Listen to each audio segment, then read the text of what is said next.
Good morning, sort of.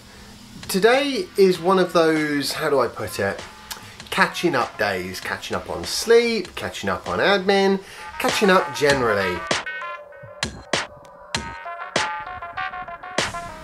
That clock is accurate 2 times every day, and this is one of those times.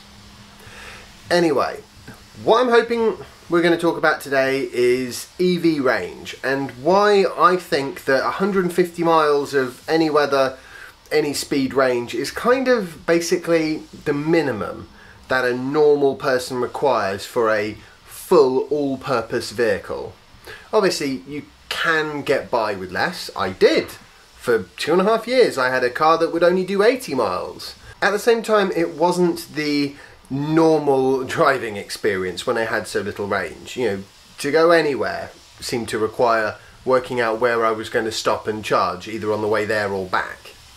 Except, you know, the shops that were just 10 miles down the road. But one of the reasons why there's so much traffic in this country is because people need cars in order to go more or less anywhere outside of a city. If you live in a city, then you don't tend to go, oh, it's alright, I'll buy an EV. What you tend to do is go, I don't need a car at all, I'll just use Uber. Unless you're in London, of course, where they've just banned Uber. Well, they're trying to anyway. I'm hoping they don't actually succeed in that ban, because I find Uber to be brilliant.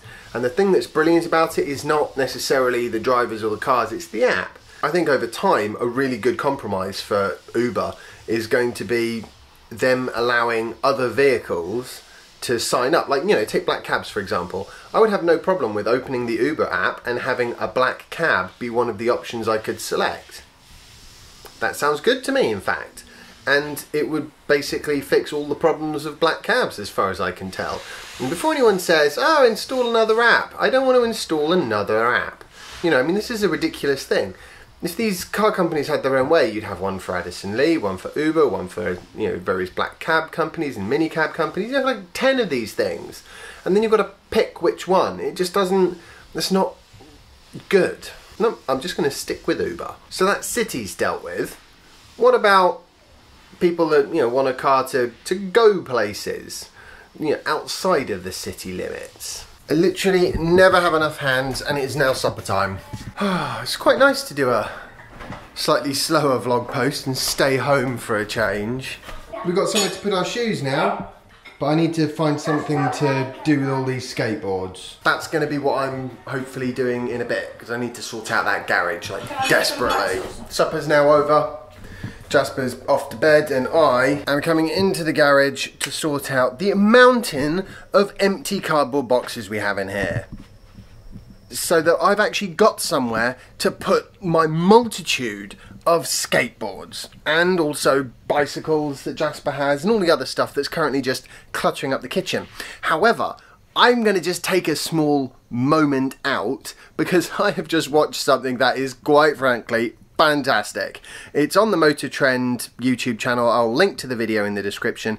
It is a drag race between a huge number of different vehicles. There are Porsches, there are Ferraris, there's an Alfa Romeo there, I'm not quite sure why, it's probably quite a fast car, but there's also a Tesla P100D, and oh my word, over the quarter mile, it beat them all. Now, obviously, yes, if the race had been longer than a quarter of a mile, then there would be other cars that would have won. Definitely. I mean, there was a Ferrari and a Porsche that were basically just about to go past it as it crossed the finish line.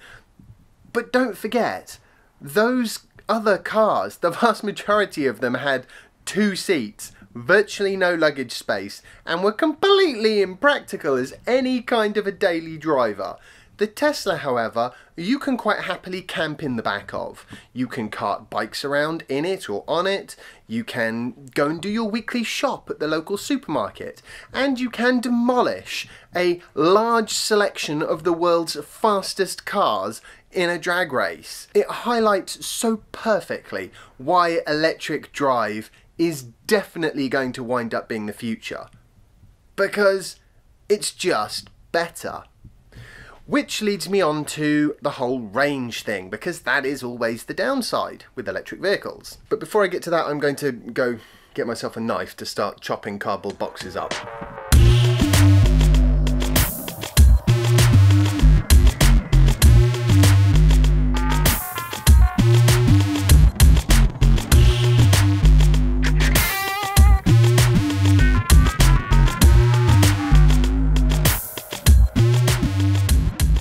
So it's having a run now, and I've cleared about 50% of the stuff in that garage. Wow, it's such a huge job, so much bigger job than it should be. So, the whole thing about EV range, basically, I was talking to somebody who works at Tesla actually when I was last at the service centre there. He drives a Nissan Leaf, he's waiting for a Model 3, and he was telling me about the range of the Leaf at 100 miles, how it can be a bit of a push to, you know, go places that are quite close. And that fundamentally is the issue. If you've got a 100-mile total range, then knock off 20 miles for comfort and emergencies. Well, that means you've got 80 miles to play with. Well, if you've got to drive somewhere and then drive back, that means you can only go 40 miles from home, which is like 35, 40 minutes worth of driving, depending on the roads. It's really actually very close to your home. Now, yes, you could drive somewhere that was 40 miles away and then find charging, but if you're only driving quite a short distance, you don't really want to have to check an app to try and find a charger that may or may not be iced, or may not be working, or you may or may not have the right RFID card. It's not good. I mean, what happens if you're going somewhere that's 40 miles away and you're only going for an hour and there are no quick chargers en route? It's a simple journey and it's right at the limit of what that car can do, and that's what puts people off. Whereas if you've got a 200-mile range car, well, that means you can drive for 100 miles out, turn around and drive 100 miles back. The Model S, for example, it's got charged to 90%, about, my car has anyway, about 212 miles of range. Well, 212 miles of range gives me about 100 miles out, 100 miles back if I drive carefully, and I'll get home with about 30 miles left in the battery, which is perfectly reasonable, and I've done that before. I tend to keep it more to about 150, but you can just use a quick charger, and the reality is if you're going that length of distance, you probably drive past a convenient quick charger at about the sort of time when you want a coffee or the toilet or some other reason to stop. So it means it's not really a massive imposition driving an electric car. If you need to stop to charge in order to drive to your local town and go shopping, and you do that 2 or 3 times a week, it starts to become much more of a problem. Now, obviously, I am talking very broadly, general terms. There are specific cases where people are going to be absolutely fine with a lower range electric vehicle, and they in fact won't want to pay for a larger battery. I get that, absolutely. But there aren't that many of them versus the number of people who are going to think, I want to visit my friend who lives 40 miles away.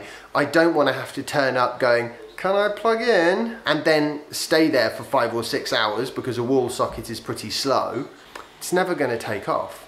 Which is why I'm so excited at the moment, because there are more and more longer range EVs and they're getting cheaper and cheaper. Or perhaps what I should say is there are longer range EVs coming at a cheaper price point, because with a Tesla, you're basically there. It hits the sweet spot on more or less everything. It could have slightly more range, it could charge slightly faster, but for the most part, an ordinary person can buy one and do all the journeys they would normally do, and the total amount of inconvenience will probably be the same or less as a petrol or diesel car. But Teslas are quite expensive, so until they come down in price, you're not really going to get that takeoff of electric vehicles for the sort of average Joe public. And that's what I really want to see, because I think it will transform lots of things about the way we use energy in time as the batteries get cheaper and more readily available, and then you have second-hand batteries that people will repurpose for secondary storage, and it will become really unusual to have a house without its own power storage.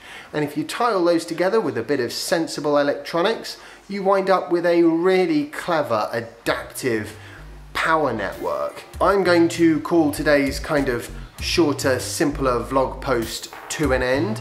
I hope you've enjoyed it. If you have, remember to like it, share it and subscribe if you haven't already, and follow me on Instagram if you don't already, and I will see you tomorrow for the next instalment of my daily vlog. Bye! Today's been a bit of a catch up for me. I had like 8 hours sleep last night for the first time all week long, had 3 the night before that. So I woke up all groggy and it took me like 8 hours to really feel awake at all. And yeah, so tomorrow I'm hoping to have a bit more energy.